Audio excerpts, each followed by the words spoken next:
راست لیے چلتے ہیں۔ لاہور میں وفاقی وزیر اطلاعات و نشریات مریم اورنگزیب کی پریس کانفرنس جاری ہے۔ اس لیے ہو رہی ہے کہ جو آخری جھوٹ ابھی پٹاری میں پڑا ہے کہ میری جان کو خطرہ ہے، وہ بے نقاب کہیں نہ ہو جائے۔ اور ایک شخص ہے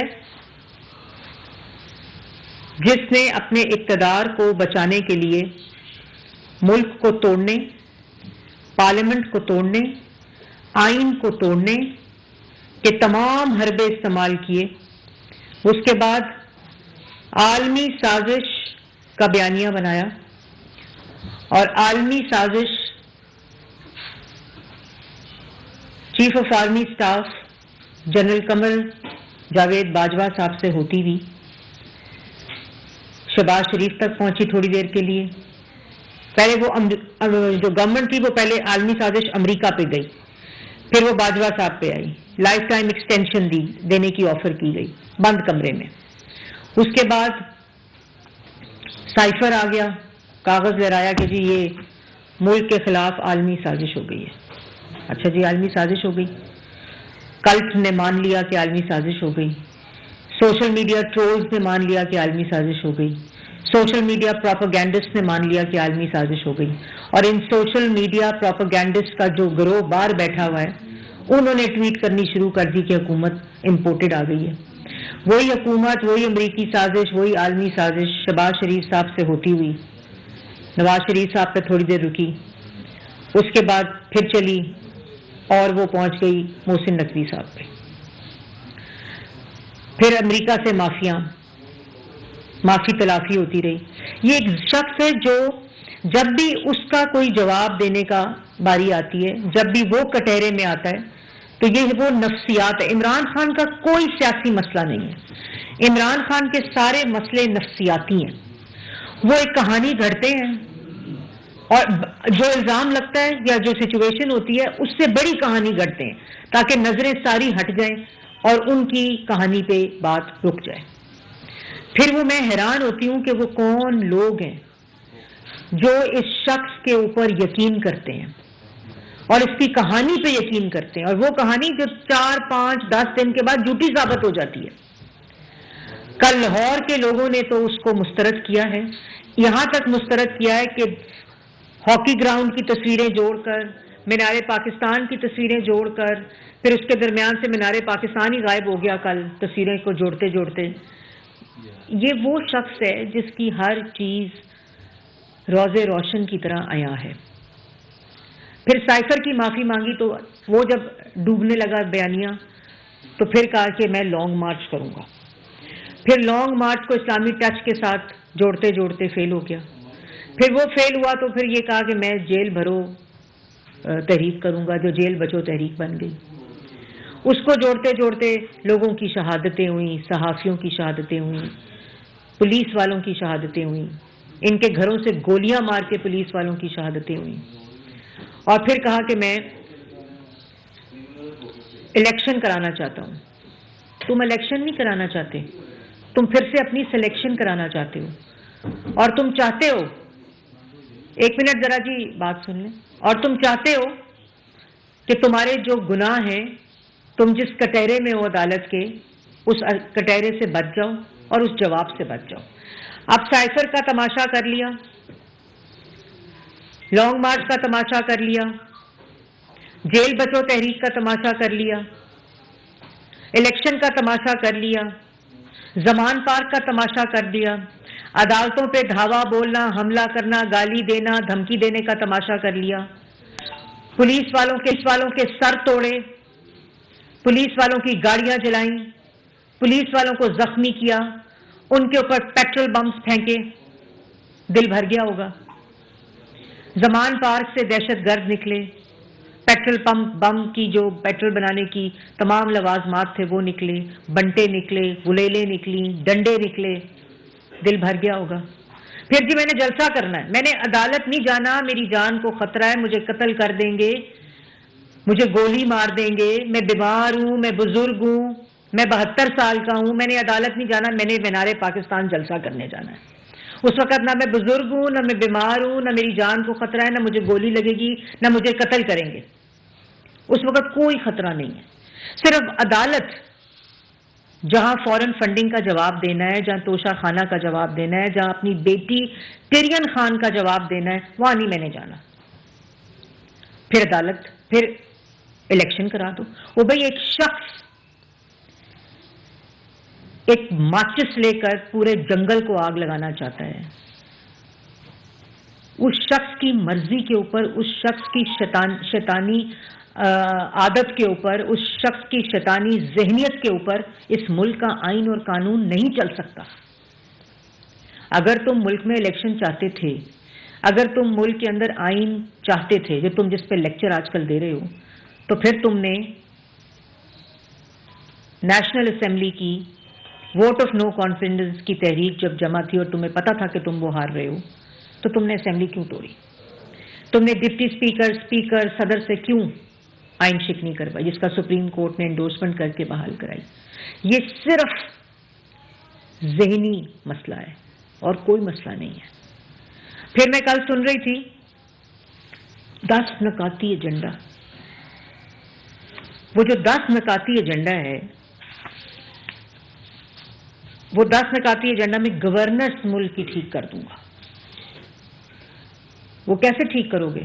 10 سال خیبر پختونخوا میں رہے ہو، 4 سال وفاق میں رہے ہو، 4 سال پنجاب میں رہے ہو. تو گورننس ٹھیک کرنے کا مطلب جو ہے کہ فرا گوگی اور پنکی پیرنی کو ملک کی گورننس حوالے کر دو گی تو ملک کا گورننس ٹھیک ہو جائے گی، جو تم نے کی. پھر جی میں معیشت ٹھیک کروں گا. وہ معیشت جو تم نے 10 سال خیبر پختونخوا میں کی، وفاق میں کی اور پنجاب میں کی، جو فرا گوگی اور پنکی پیرنی کے حوالے کی، انڈے، کٹے، مرغیاں، لنگر خانے، معیشت ٹھیک کرو گے. تو اگر کرنی تھی معیشت ٹھیک تو 10 سال خیبر پختونخوا میں کیوں نہیں کی؟ 25,000 کا قرضہ 44,000 ارب پر لے گئے. یہ تم نے اس 10 نکاتی ایجنڈے میں ڈالا ہے. پھر اس کے بعد جی قانون ٹھیک ہونا چاہیے. قانون اس ملک کا بالکل ٹھیک ہو جائے گا اور ٹھیک ہونے کی طرف گامزن ہے جس وقت تم، فرا گوگی، پنکی پیرنی اور تمہارے سارے جو کھلنڈرے چور اور ڈاکو تمہارے ساتھ تھے وہ کٹہرے میں کھڑے ہوں گے. طاقتور کو قانون ایک ہوگا اور غریب کا ایک ہوگا. بالکل ہوگا جس دن تم جیل جاؤ گے، جس دن تم جواب دو گے. اور وہ اب دن دور نہیں، کیونکہ تماشے جو ہیں وہ اختتام پذیر ہو رہے ہیں. اس کے بعد جی میں ڈیٹا بیس بناؤں گا جس سے غریبوں کو ٹارگٹڈ سبسڈی ملے گی. بالکل ڈیٹا بیس بناؤ گے جس میں پنکی پیرنی، فرا گوگی، شہزاد اکبر، آٹا چینی بجلی دوائی گیس چور، ان سب کو ٹارگٹڈ سبسڈی ملے گی انشاءاللہ. کیونکہ وہ ٹارگٹڈ سبسڈی کا ڈیٹا بیس نہ 10 سال خیبر پختونخوا میں بنا اور نہ 4 سال وفاق میں بنا اور نہ 4 سال پنجاب میں بنا.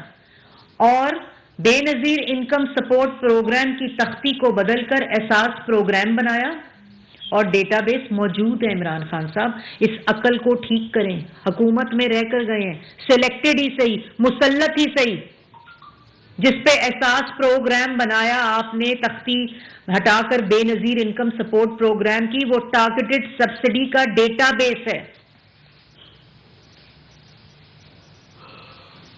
جس پہ لنگر خانے کھولنے تھے، جس پہ کارخانے بند کیے، معیشت تباہ کی. پھر اس کے بعد صحت کارڈ پروگرام جو 2014 میں نواز شریف کا صحت کارڈ پروگرام تھا، اس کو صحت کارڈ پروگرام بنا لیا. پھر جوان پروگرام جو نواز شریف کا یوتھ پروگرام تھا، اس کو اردو میں جوان پروگرام کر کے وہ بنا لیا.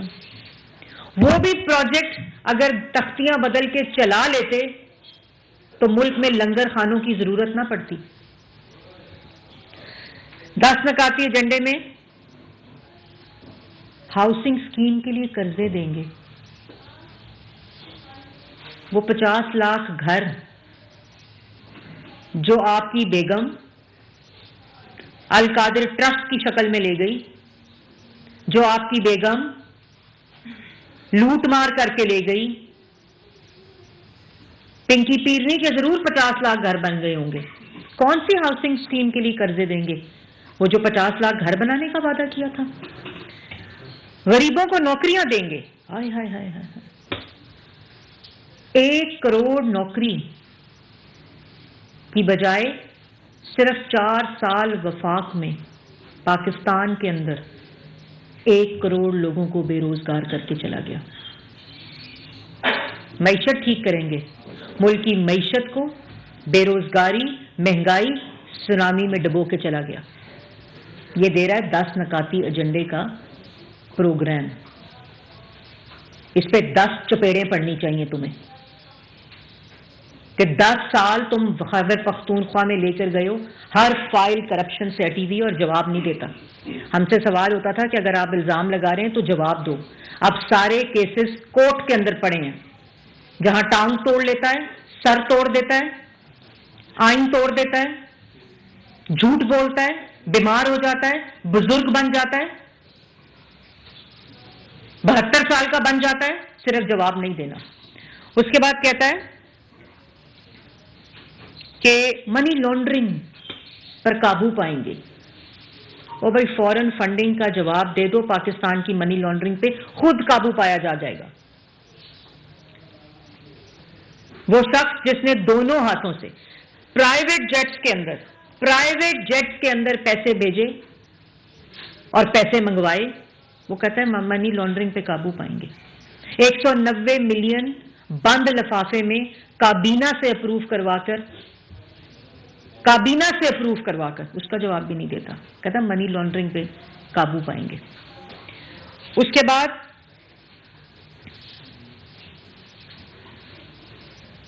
مہنگائی کی شرح ہو جو 2% پہ کھانے پینے کی اشیاء، 3.7% پہ نواز شریف چھوڑ کے گیا تھا. پاکستان مسلم لیگ نون چھوڑ کے گئی تھی. تم نے مہنگائی کو 16 سے 18%، کھانے پینے کی اشیاء کی بات کر رہی ہوں، آٹا مہنگا، چینی مہنگی، بجلی مہنگی، گھی مہنگا، روٹی مہنگی. IMF کا پروگرام کیا تھا، 5 سال قیمتیں نہیں بڑھی تھی. بجلی مہنگی. اس کے بعد بدترین خسارے، ترقی کی شرح 6.1% پہ چھوڑ کر گئے تھے.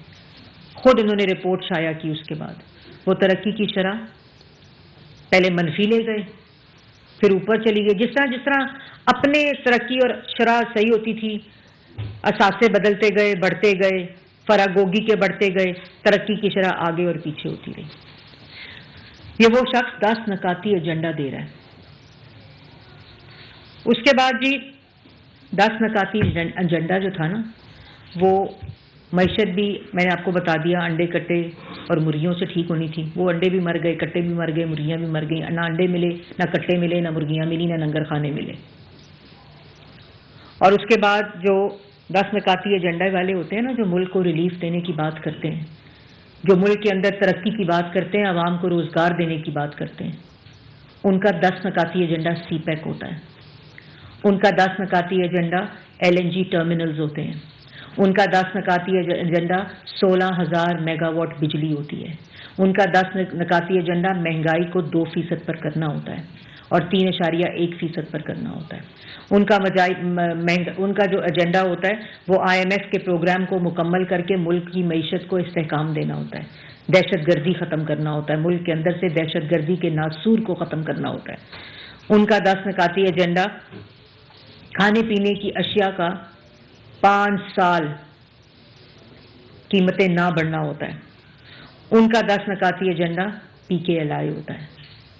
ان کا 10 نکاتی ایجنڈا کارڈیولوجی ہاسپٹلز ہوتے ہیں، اسکول ہوتے ہیں، یونیورسٹیز ہوتی ہیں، یوتھ پروگرام ہوتا ہے، ہیلتھ کارڈ ہوتا ہے جس کی تم صرف تختیاں بدلتے رہے، موٹر ویز ہوتی ہیں، میس ٹرانزٹ ہوتی ہے. اگر آج اس ملک کا نوجوان کنیکٹیوٹی اور ملک کی اکائیاں آپس میں جڑی ہوئی ہیں تو وہ نواز شریف کے موٹر وے کی وجہ سے ہیں، وہ شہباز شریف کی فارم ٹو مارکیٹ روڈز کی وجہ سے ہیں، بجلی کے منصوبوں کی وجہ سے ہیں، سی پیک کی وجہ سے ہیں،